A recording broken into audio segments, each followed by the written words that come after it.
예, 우리 창세기 1장을 계속해서 제가 이렇게 설교하고 있는데 사실 나누고 싶은 이야기들이 굉장히 많아요. 그래서 다 나누지는 못하고 그중에 정말 우리 사역에 있어서 특별히 중요하다고 생각되는 구절들만 나누고 있습니다. 그래서 지난주에는 하나님께서 보기에 좋았더라, 터브라는 단어 가지고 나눴죠. 재밌는 건 그 단어가 창세기 1장에 7번 등장합니다. 얼핏 생각하면 당연히 6일 창조하시고 7일째 쉬셨으니까 매일 한 번씩 7번이겠지? 아니에요.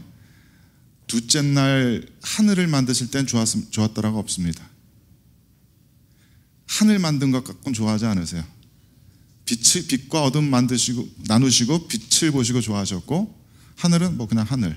셋째 날부터 땅을 만드시고 그 땅에 생물들이 생겨나고 바다와 공중의 새들이 그런 것 보고 좋아하세요.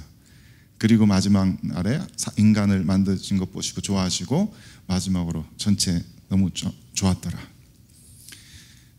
그렇게 정교한 책입니다.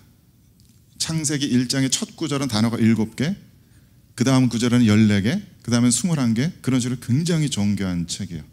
단어 하나하나가 허투루 쓰여진 것이 아마 없을 겁니다. 하나님의 그야말로 영감이 깃들여진 그런 말씀이에요. 그래서 하나님께서 특별히 지으신 피조세계를 보고 좋았더라, 특히 맨 마지막에 심히 좋았더라 하시는 그 말씀도 분명히 하나님께서 이 피조세계에 대한 어떤 계획이 있으시다, 영원 불변한 어떤 계획이 있으시다라는 것을 그 좋았더라라는 표현을 통해서 알 수 있다라고 말씀드렸죠. 오늘 읽은 이 구절에는 특별한 단어가 눈에 띄는데 거룩이라는 단어입니다. 성경에서 제일 처음 거룩이라는 단어가 등장하는 곳이 바로 여기에요. 하나님께서 이 7째 날을 거룩하게 하셨다. 아이고, 이거 깜빡했다. 네. 예. 거룩, 내가 할까요? 거룩하게 하셨다. 거룩이란 건 뭐예요? 많이들 들으셨겠지만은 뭐 이렇게 따로 떼어놓다, 구별하다 뭐 이런 단어로 들으셨죠? 잘 생각해 보면은 그 거룩이라는 단어는 오직 하나님께만 해당되는 단어입니다. 거룩은 하나님의 속성을 나타내는 단어입니다. 그러니까 이 피조 세계에는 전혀 찾아볼 수 없는 그런 아주 독특한 속성, 그것을 거룩이라고 합니다. 그래서 이 거룩이라는 단어는 창세기 1장에 등장하지 않습니다. 하나님께서 지으신 피조물의 그 어떤 것에도 본질적으로 거룩한 것이 없습니다. 우리는 흔히 착각하기 쉬워요. 어떤 성직자가, 어떤 성전이 본질적으로 거룩한 것처럼. 아닙니다. 성경에 보면 하나님께서는 분명히 그 피조물 중에 어떤 것에도 본질적으로 거룩하다라고 선언하지 않으세요. 거룩은 오직 하나님의 속성이다. 하나님께서 원하실 때, 하나님께서 원하시는 대상에게 거룩의 속성을 부여하실 수는 있어도 그 어떤 피조물도 그 본질적으로 거룩하지는 않다. 이게 기독교 세계관의 가장 기초적인 내용 중에 하나예요. 피조물의 어떤 것도 거룩하지도 않고 속되지도 않다. 이 모든 것은 그냥 그대로 좋다. 이게 기독교 세계관의, 특히 개혁주의 기독교 세계관의 핵심입니다. 잘못 나눠서 우리는 거룩하고 니네는 부정하고 이거 아니란 얘기예요. 모두 다 좋고 이 중에 어떤 것도 우리는 특별히 거룩하지 않다, 본질적으로는. 그런데 오늘 본 말씀에 하나님께서 최초로 세계를 창조하시고 거룩하게 하신 것이 있어요. 그게 뭐라고요? 시간입니다. 아, 의미심장하지 않아요? 뭐가 되게 멋있지 않습니까? 안 그래요? 다 만드셨어요. 아무것도 거룩하지 않아. 본질적으로 거룩하지 않고 특별히 부정하지도 않아. 도덕적으로 특별히 선하지도 않고 악하지도 않아. 그냥 그렇게 보기에 좋으셨어요. 그런데 특별히 하나님께서 어떤 시간만은 거룩하게 하셨다. 이게 도대체 무슨 의미일까요? 어떤 시간이 거룩하다는 것이 무슨 의미일까요? 우리들 머릿속에 제일 처음 떠오르는 거룩한 시간은 안식일일 겁니다. 안식일. 우리 읽은 본문에서도 분명히 하나님께서 그날에 안식하셨기 때문에 그 7째 날을 거룩하게 하셨다라고 그랬거든요. 안식과 거룩은 굉장히 밀접한 연관이 있다. 거룩이 정말 하나님께만 속한 속성이고 이 피조 세계에서는 찾아볼 수 없는 속성이라면 이 참된 안식이라는 것도 오직 하나님께서만 오는, 하나님께서 가지고 계시는, 스스로 복되신, 스스로 행복하신 하나님께서 가지고 계시는 그런 어떤 속성이다. 그래서 안식과 거룩은 겹치는 부분이 굉장히 많다. 아마도 이 창세기를 처음 썼던 게 모세가 쓴 것이 맞다면, 보수적인 학자들은 그렇게 생각하는데, 모세는 이 책을, 모세 오경 전체를 신명기 때 즈음에 그때 쓴 거예요. 이스라엘 백성들 다 이끌고 40년 지나고 선배들은 다 죽고 이스라엘 2세 세컨드 제너레이션이 가나안 땅으로 들어가기 전에 설교로서 쓴 것이 아마 모세오경일 것이다.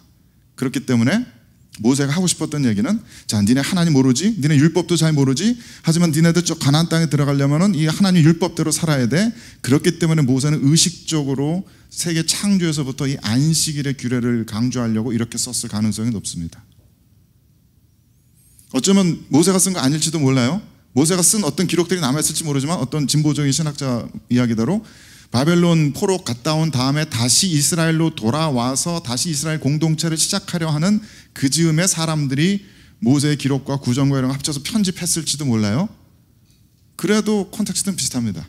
이제부터 이스라엘 신앙 공동체 삶을 새롭게 시작해야 하는데 우리가 어떻게 살 것인가? 하나님 말씀과 율법대로 살아야지. 우리에게 가장 중요한 게 뭐야? 안식일의 규례야. 이 안식일의 규례 때문에 우리는 다른 모든 민족과 구별된 모습으로 그런 문화를 가지고 살아야 해.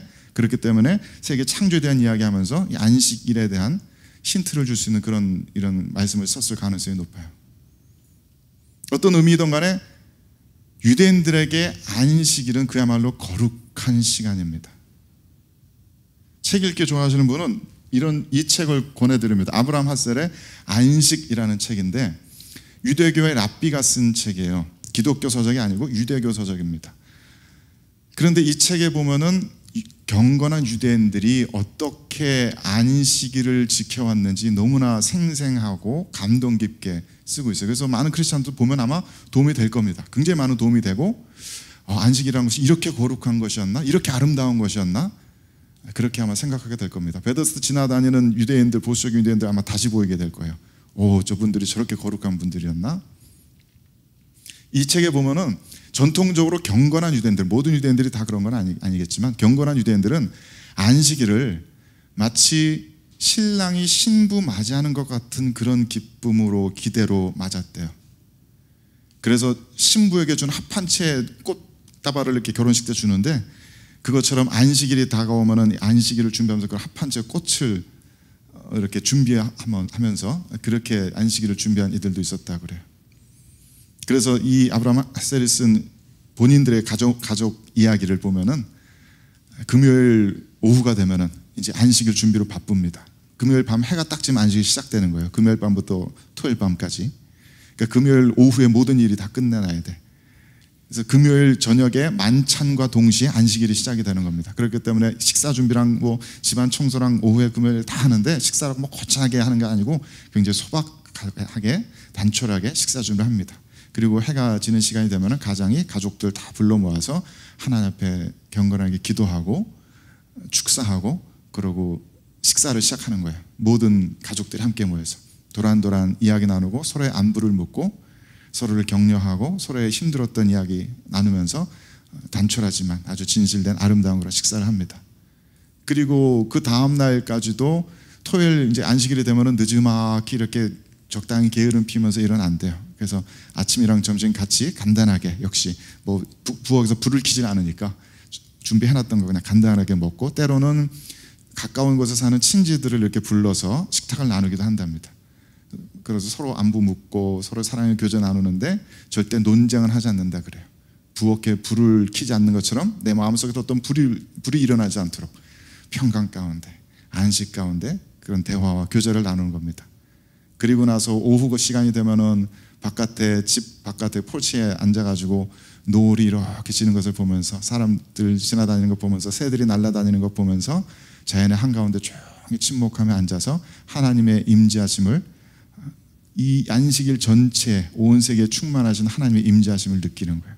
그리고서 서서히 안식일이 물러나가는 것을 바라본다. 되게 아름다운 시간이죠. 특별 어떤 종교 집회에 대한 이야기는 없어요. 종교 집회 가기도 하죠, 물론. 갔다 오기도 하지만 그게 중심이 아니라는 거예요. 가족들과 식사하고 사랑하는 사람들과 대화 나누고 마음의 모든 앙금들을 가라앉히고 노동으로 힘들고 고냈던 육신을 편안히 쉬고 날 전체에 가득한 하나님의 임재하심을 느끼는 것. 그것이 경건한 유대인들이 안식일을 보내는 방식이었다. 그런데 성경적인 안식은 우리가 믿기로는, 우리 크리스찬들이 믿기로는 이 유대인들이 누리는 안식에서 한 걸음 더 나아갑니다. 성경에서 말하는 안식은 우리가 믿기로는 그냥 이렇게 노동을 쉬는 것만은 아니다. 특히 오늘 우리가 읽은 이 창세기의 문맥에 따르면은 하나님께서 안식하셨다라는 그 뜻은 노동에서 쉬셨다라는 뜻이라기보다 그 앞전에 가득했던 모든 케이아스의 혼란과 혼돈과 무질서와 암흑을 정복하시고 이 모든 피조세계 가운데 질서를 세우시고 권위를 세우시고 모든 것을 평정하신 후에 하나님의 통치가 비로소 시작된 날이다라는 그런 깊은 의미가 들어있습니다. 그것이 성전신학, 성전을 연구하는 학자들이 성경 전체에 걸쳐서 성전을 연구하면서 내린 결론이에요. 하나님께서 창조하시기 이전의 세상은 케이아스입니다. 혼돈입니다. 창세기 1장 2절에 이렇게 되어 있죠. 같이 읽어볼까요? 시작. 땅이 혼돈하고 공허하며 흑암이 깊음 위에 있고 하나님의 영은 수면 위에 운행하시니라. 빅뱅을 비롯해서 우주의 창조에 대해서 이야기하는 과학자들의 얘기를 들으면 놀랍도록 흡사하게 들려요. 모든 재료들이, 입자들이 아직 어떤 분자를 이루지 못하고 그냥 재료들인 상태로 막 서로 엉기고 성겨 있어서 일체 우주 가운데 어떤 빛도 없는 세상, 뭔가 있긴 있는데 어떤 형체를 갖추지 못한 폼레스한 그런 상태로 우주가 존재하다가 그 갑자기 빵 터졌다는 거 아니에요. 놀랍도록 흡사하게 느껴집니다. 그 창세기 1장에 나오는 하나님의 창조사역에 대한 묘사는 이렇게 무질서와 혼란으로 가득했던, 암흑으로 가득했던 피조세계를 하나님께서 정리하시고 나누시고 정돈하시고 모든 권위들을 세우시는 그러한 사역입니다. 그래서 하나님께서 빛과 어둠을 나누시고요, 하늘을 물과 나누시고요, 물과 땅을 나누시고요, 하늘의 천체를 다스릴, 주관할 빛들을, 천체들을 세우시고요, 땅과 하늘과 바다를 생명들로 채우시고 이 모든 것을 다스릴 인간이라는 권세를 세우시는 것. 정리, 정돈, 질서, 권세, 그것이 하나님의 창조사역이다. 아마도 두 번째 날에 하나님께서 바다, 궁창, 하늘을 이렇게 궁창과 하늘을 가르시고서 좋았더라 하신 말씀이 없었다는 것은 고대 유대 사람들에게 바다는 혼란 자체였거든요. 적그리스도도 바다에서 이렇게 올라오잖아요. 요한계시록 보면은 바다는 인간이 정복할 수 없는 어떤 두려움이고 무질서고 혼란이고 흑암이고 그런 거예요. 아마 그런 개념들이 아마 녹아있을 거예요. 그래서 창세기 1장을 통해서 이 모든 우주 가운데 질서를 잡으시고 권세를 세우시고 모든 것을 정리정돈한 하나님께서 비로소 그 다음에 안식하신 시간, 이 모든 피조세계 가운데 이 거칠고 막 정신없었던 것 가운데 참된 평강을 가져다 주기 시작한 시간, 즉 하나님의 통치가 완성되고 이루어지기 시작한 시간, 그 시간이 거룩한 안식의 시간이다.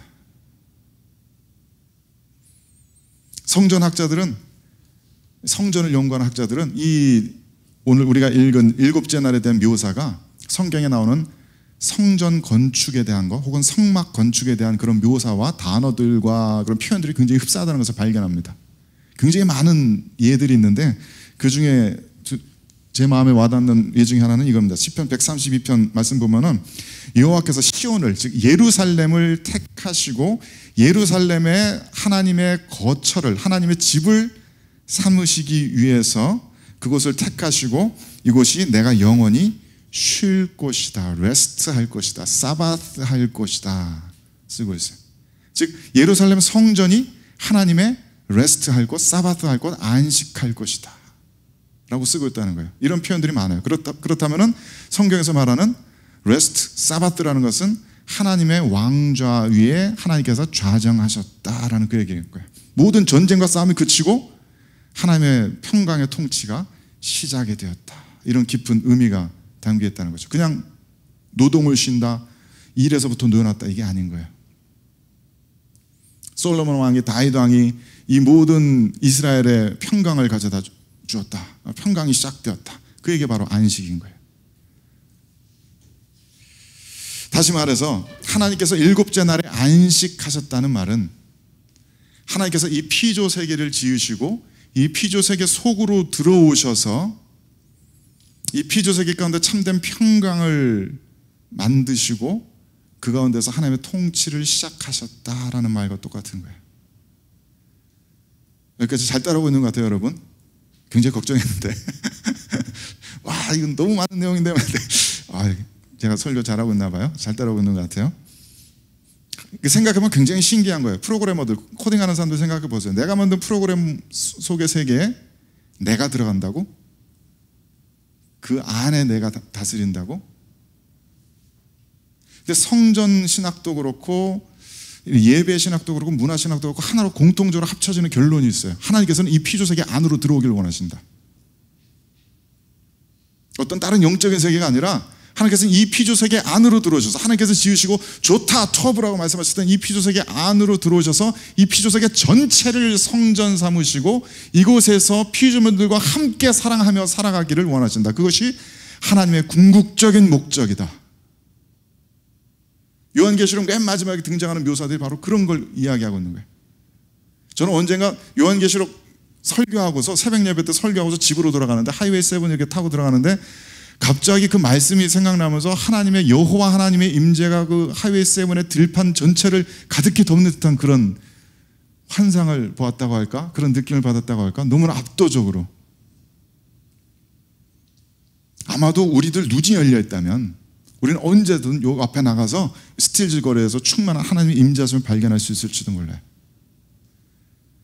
그래서 어떤 집사님은 여름에 코비드 때문에 한참 힘들었을 때 그래도 가족들끼리 산책이라도 나가려고 공원에 딱 들어가서 공원에 이렇게 코너를 딱 들어 숲속으로 딱 들어갔는데 거기에 가득한 하나님의 임재하심을 보았다고.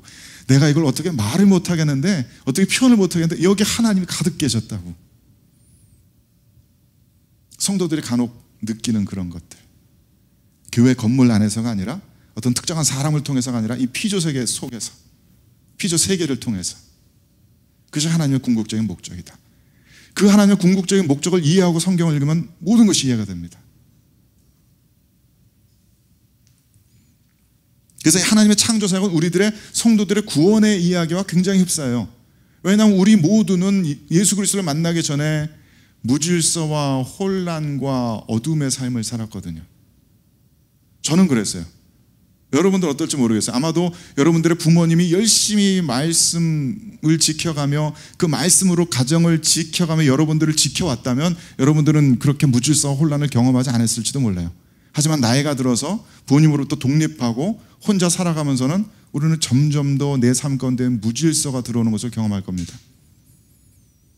뭐가 뭔지 모르겠고 이것이 옳은지 저것이 옳은지 모르는 그런 시간들이 자꾸만 내 삶 가운데 커져갑니다.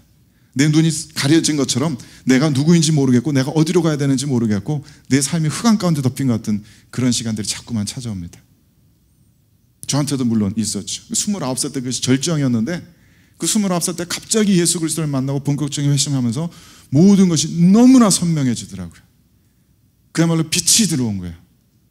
내가 누구인지 너무나 확실하게 알겠고 왜 내가 이런 삶을 살아와야 했는지 너무나 알겠고 내가 어디로 가야 하는지 분명히 알겠고 무엇이 옳은지 무엇이 그런지 분명하게 말할 수 있게 되고 마음 가운데 참된 평강, 참된 안식이 갑자기 일순간에 찾아오더라고요. 그것이 성도들이 누리는 구원이요 안식입니다.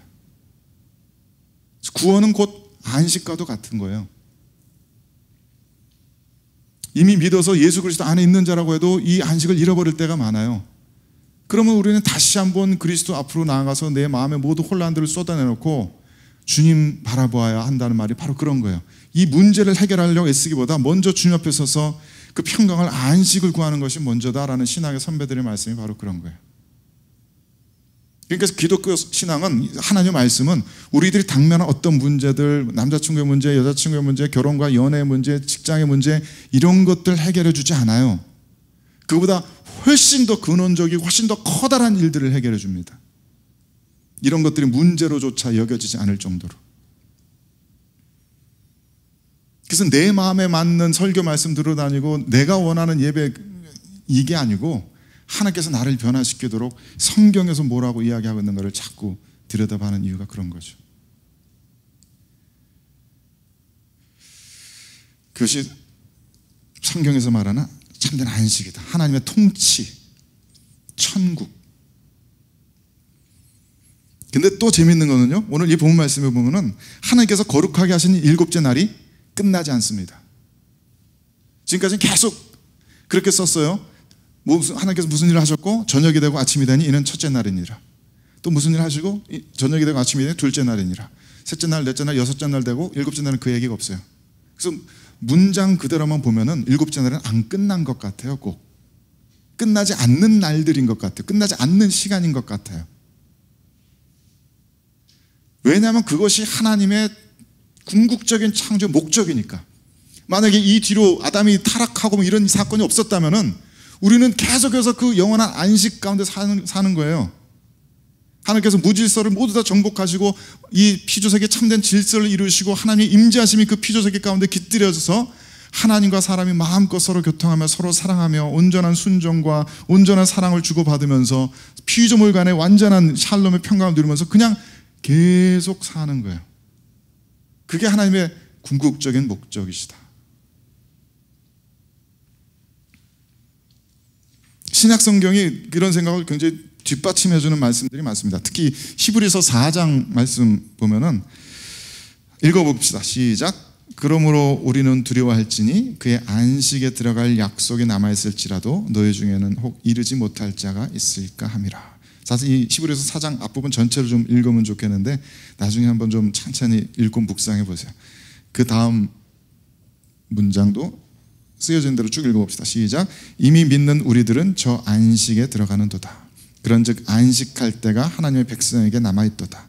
그러므로 우리가 저 안식에 들어가기를 힘쓸지니. 성경에서 말하는 히브리서에서 주석하고 있는 창세기 안식은 바로 성도들의 완전한 구원이다. 천국의 완성이다.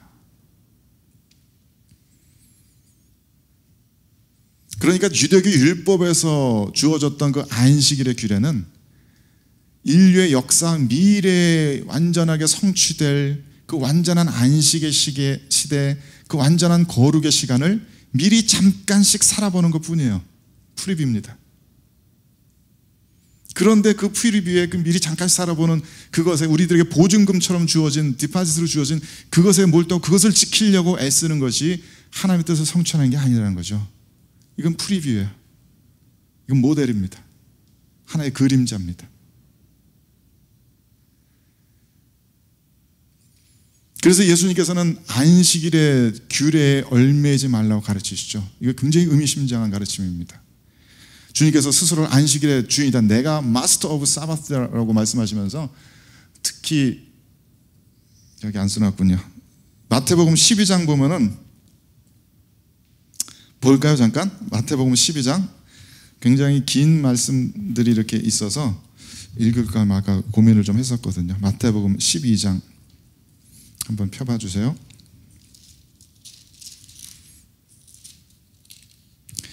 마태복음 12장 이렇게 시작합니다. 그때 예수께서 안식일에 밀밭 사이로 가실새 제자들이 시장하여 이삭을 잘라 먹으니 바리새인들이 보고 예수께 말하되 보시오 당신의 제자들이 안식일에 하지 못할 일을 하나이다.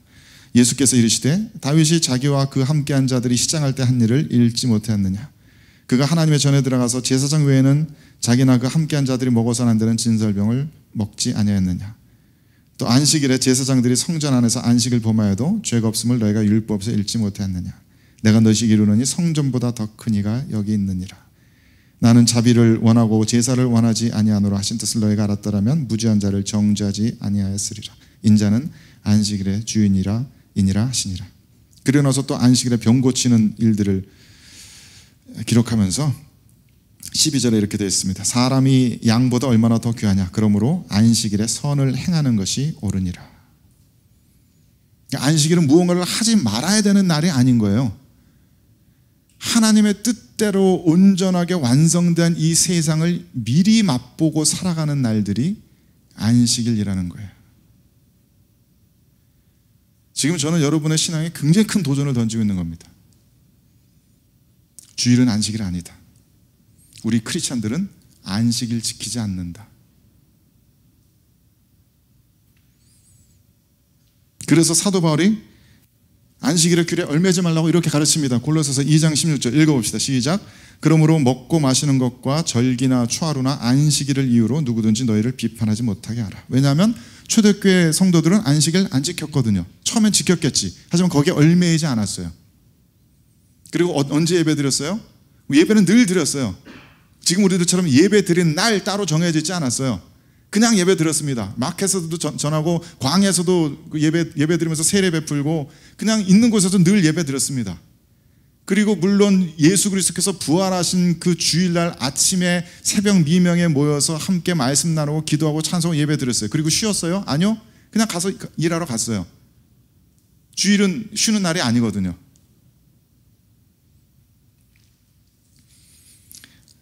초대교회 교부들도 안식일 지키지 말라고 얘기합니다. AD 115년 성경이 다 쓰여지고 한 20, 30년 지났을 때 이그나티우스라는 교부가 쓴 편지 중에 교회들에게 쓴 편지들 중에 이렇게 되어 있습니다. 고대 관습을 즉 안식일의 규례를 지키는 사람들이 새 소망을 얻어서 더 이상 안식일을 지키지 않고 주의 날 주일을 따라 살아간다면 우리는 예수 그리스도의 제자들로 드러나게 될 것입니다.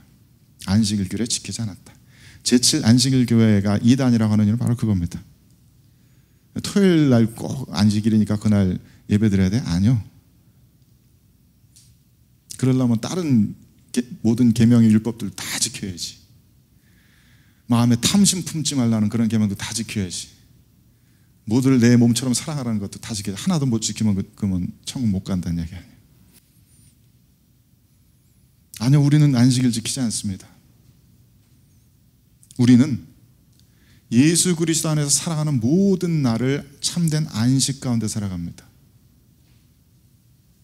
예수 그리스도의 부활이 보여주는 것은 예수 그리스도의 재림 이후에 모든 성도들이 부활한 이후의 세상을 미리 보여주신 거예요. 부활의 육신을 가지고. 그렇다면 예수 그리스도 안에 살아가는 우리도 예수 그리스도 재림 이후에 완성될 그 세상을 미리 살아내는 사람들이에요.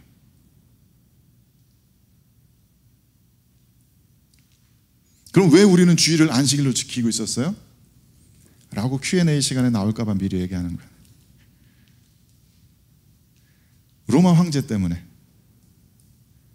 콘스탄티누스라는 황제가 뭐 전쟁에서 십자가 환상 보고 이제 기독교를 공인해 줬다 그랬잖아요. 자기도 이제 기독교 그 상징 때문에 이겼으니까 기독교 믿는 사람들 다 호의를 베풀려고 주일날 모든 공무원들, 군인들 일하러 가지 말고 교회 가라라고 시켰어요. 그날은 일하지 않는 날. 호의를 베풀려고 그랬는데 결과적으로는 인간의 죄성이 그것을 어떻게 비틀었냐면은 주일 하루만 예배드리면 되는 날, 주일만 하나님의 날, 나머지 6일은 인간의 날, 우리들 마음대로 살 수 있는 날, 그렇게 바뀐 거예요. 그런데 우리는 또 종교개혁을 지나서 종교개혁 때 우리 종교개혁의 선배들이 다시 한번 그 예배의 확장성을 쟁취해내려고 날마다 계속 예배드리면서 도시의 곳곳에서 늘 예배 찬송 소리가 울려 퍼지도록 만들었는데 우리는 다시 죄성 때문에 뒤떨어져 다시 한번 주일 한두 시간 예배드리는 날로 거룩한 시간을 제한시켜 놓는 겁니다. 이 성경에서 계속 반복되는, 성경과 교회 역사에서 계속 반복되는 스토리예요. 하나님께서는 이 피조세계 전체를 거룩한 시간, 거룩한 땅으로 만들기 원하시는데 인간들은 자꾸 거룩한 시간을 제한시키고 하나님의 거룩을 성전 안에 가두어둡니다. 교회 건물 안에 가두어둡니다. 제가 코비드 기간 동안에 예배 공부하면서 그게 너무나 뼈저리게 깨달아졌어요. 우리는 온라인 예배 일주일에 하루도 아니고 그 하루도 온전히 거룩한 시간으로 살아내는 것이 아니고 그 중에 온라인 예배들은 이 한두 시간 남짓 거룩한 체하고 그 앞에 앉아있는 것으로 내 모든 영적 의무를 다했다고 생각하는구나. 그런 것들이 나를 거룩한 사람으로 만든다고 생각하는구나. 그리고 그 온라인 예배가 끝나면 다시 거룩하지 않은 우리들의 본 모습으로 기쁘게 돌아가려고 애쓰는구나. 찬양 인도할 때 우리는 굉장히 거룩하고 굉장히 부드럽고 온유하고 하게 말하고 그렇게 찬양하지만 이 찬양 인도의 자리를 내려온 우리는 너무나 더럽고 부정하고 거룩하지 못한 모습으로 살아가는구나. 교회에 있을 때 우리는 참 예쁜 말 하려고 애쓰고 좋은 생각하려고 애쓰지만 직장으로 돌아가서 가족들과 사이에서의 우리는 전혀 그렇지 못하게 살아가고 있었구나. 그래서 하나님께서 우리들의 예배를 스탑시키시고 우리들의 예배를 중단시키셨구나. 너희들이 이 예배 가지고 거룩한 척 하려고 해? 너희들이 하나님을 속이려고 해? 하나님께서는 우리들에게 그 일주일에 한두 시간을 요구하시는 것이 아니에요. 하나님께서는 우리들의 삶 전체를 요구하십니다. 너희들은 모든 시간을 나에게 다오. 내가 그 너희들의 모든 시간들을 거룩하게 만들리라. 우리가 본성적으로 거룩하다는 얘기가 아니에요. 우리가 어떤 종교적으로 탁월한 어떤 일들을 한다는 게 아니에요. 우리들의 영혼 가운데, 우리들의 삶의 모든 시간 가운데 평강과 안식과 평화와 사랑과 기쁨이 넘치도록 내가 만들어 주겠다라는 거예요.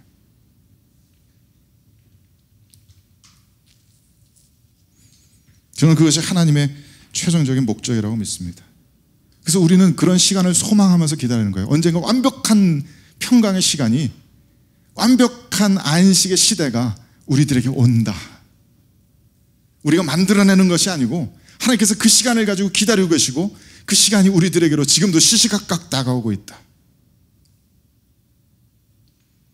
그때 되면 우리들이 그냥 아무 일도 안 하고 구름 위에서 둥둥 떠서 찬양만 하는 것이 아니라 마치 아담이 에덴 동산에서 그랬던 것처럼 기쁘게 하나님께서 주신 그 소명의 일들을 잘 감당하면서 내가 정말 좋아하는 일, 내가 정말 기쁘게 하는 일, 내가 정말 잘하는 일, 밥 먹지 않아도 배고프지 않고 돈 주지 않아도 상관없는 그런 일들을 하면서 저마다 이 세상을, 온 세상을 예수 그리스도 함께 다스리게 되는 그런 세상이 오고 있다. 지금 이 순간에도. 그것이 하나님의 목적입니다.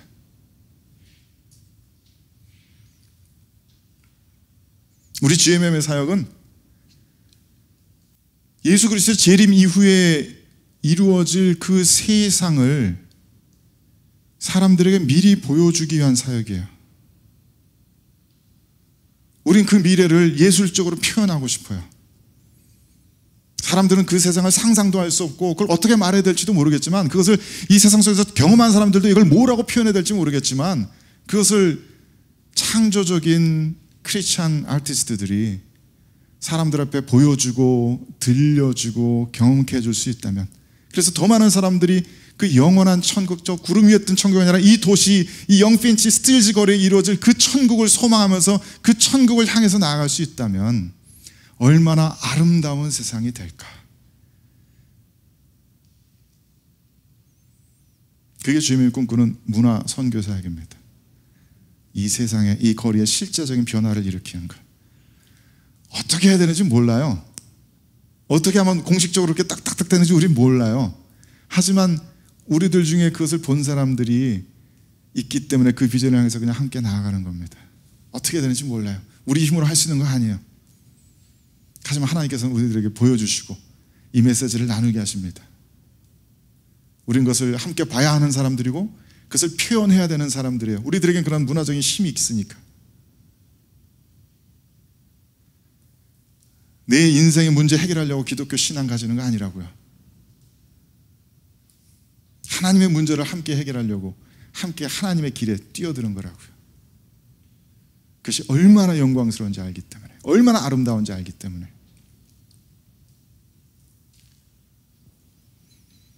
그래서 저는 저와 여러분의 앞으로의 삶의 모든 시간들이 거룩한 시간들이 되어지게 되길 간절히 축원합니다.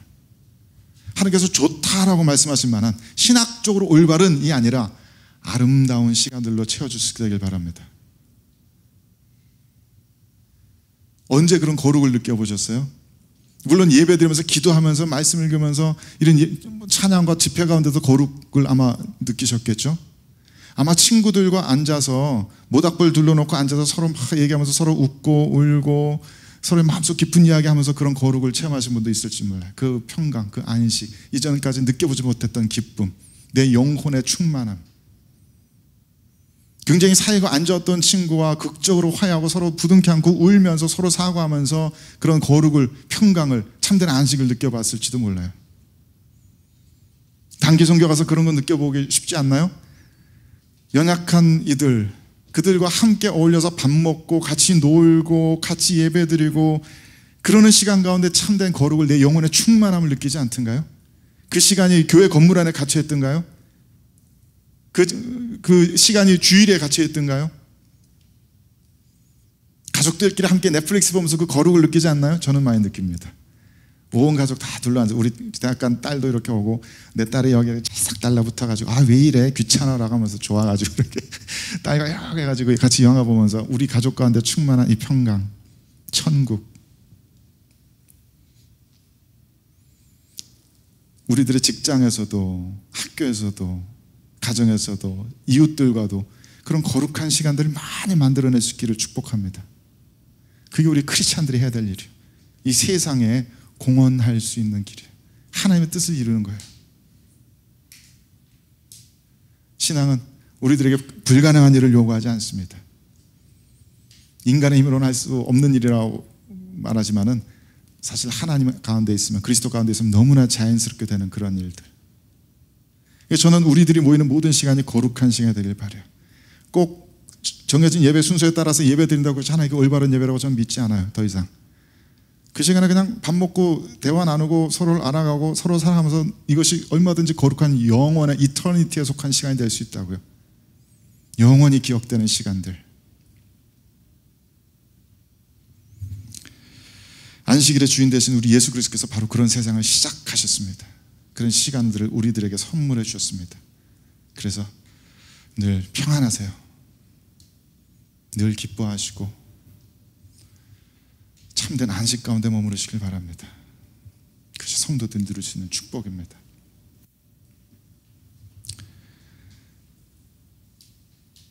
우리 찬양 한 곡 부르고 Q&A 할까요? 네. 피아노하고만 할게요. 거기서 같이 불러주세요. 나의 피난처 예수 의지해요. 이거 함께 찬양할까요?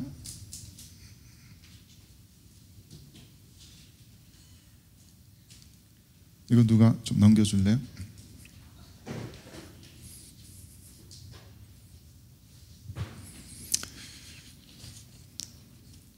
이 찬양하면서 들은 말씀들을 우리들 마음속에 이렇게 좀 새겨놓고 정리할 수 있게 되길 바랍니다. 조용히 묵상하는 마음으로 우리들의 진실된 신앙의 고백으로 하나님 높여드리십시다.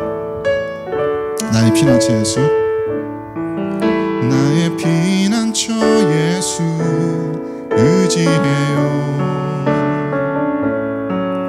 나의 피난처 예수 의지해요.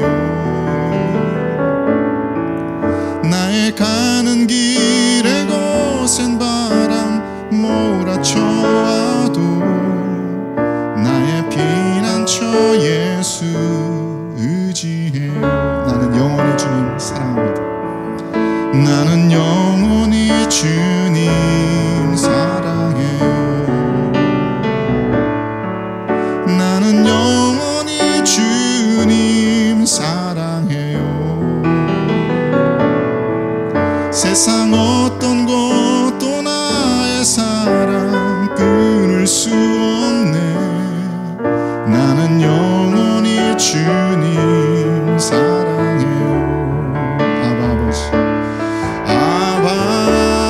아버지 나를 사랑하시니 나의 모든 것 주께 드려요.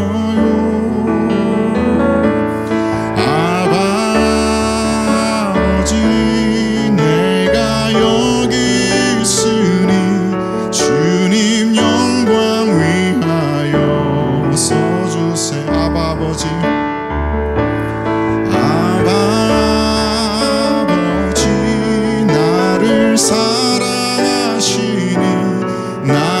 내 모든 것 주께 드려요.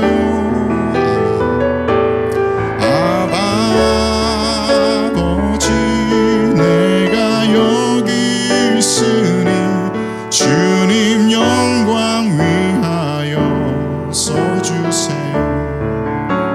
우리 잠시 눈 감고 묵상하며 기도하십시다. 오늘 들은 말씀들을 우리들의 영혼에 잠잠하게 새겨놓을 수 있게 되기를 바라요. 머릿속으로 한번 정리해 보시고, 하나님께서 오늘 이 말씀을 왜 나에게 주실까? 이 말씀 때문에 내 삶이 어떻게 아주 조금이라도 변화되어야 할까 생각해보고 하나님께 마땅히 드릴 서원들을, 약속들을 드리십시다. 오늘 이 예배를 통해서 다시 한번 하나님과의 약속들의 언약이 갱신될 수 있기를 바랍니다. 같이 기도하겠습니다.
아버지 하나님, 주님께서 이 부족한 자에게 주신 생각과 말씀들을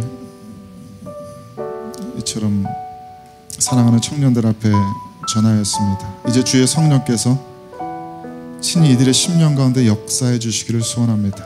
이 부족한 자가 깨달았던 것보다도 갑절로 진리의 깊은 곳까지 나아갈 수 있게 도와주시옵소서.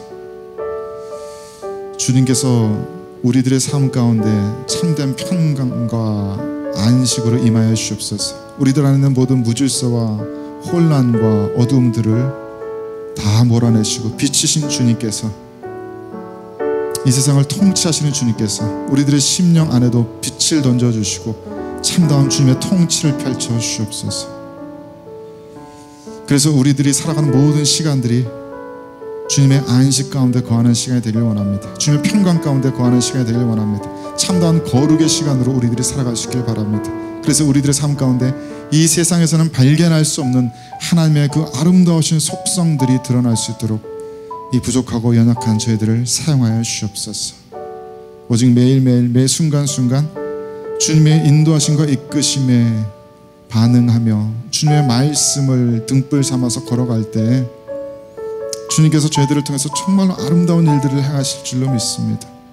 근데 우리 각 사람들을 그렇게 주님의 권능과 임재로 세워주시고 우리들 각자가 속한 교회 공동체 또한 주님께서 복 주셔서 이 자리에 있는 이 청년들로 말미암아서, 이 아름다운 문화 창조자들로 말미암아서 우리들 각자가 속한 교회 공동체가 더욱더 진실되고 더욱더 아름다운 신앙 공동체로 나아갈 수 있도록 주님께서 복 내려 주시옵소서. 우리들의 가정을 또한 그렇게 축복합니다. 천국의 한 부분이 되게 하여 주시옵소서. 천국의 기쁨과 감사가 넘치는 가정들 되게 하여 주시옵소서. 우리들 마음 가운데 쌓여있던 모든 불만과 미움과 헛된 원망들 주 예수 그리스도 십자가 앞에 다 못 박고서 주님께서 원하시는 모습 그대로의 천국의 가정을 세워나갈 수 있도록 도와주시옵소서. 주님께서 우리들의 삶을 이미 복되게 하셨고 그 축복의 언약 가운데로 우리를 더욱더 확고하게 붙들어 주실 줄을 믿습니다. 저희들의 이 모임, 이 사역 가운데에도 늘 함께 하셔서 주님의 원하시는 일들을 주님의 원하시는 뜻대로 감당하는 우리들이 되어줄 수 있도록 주님 함께하여 주옵소서. 감사와 찬양을 올려드리며 우리 구주 예수 그리스도의 이름으로 축복하며 기도드립니다.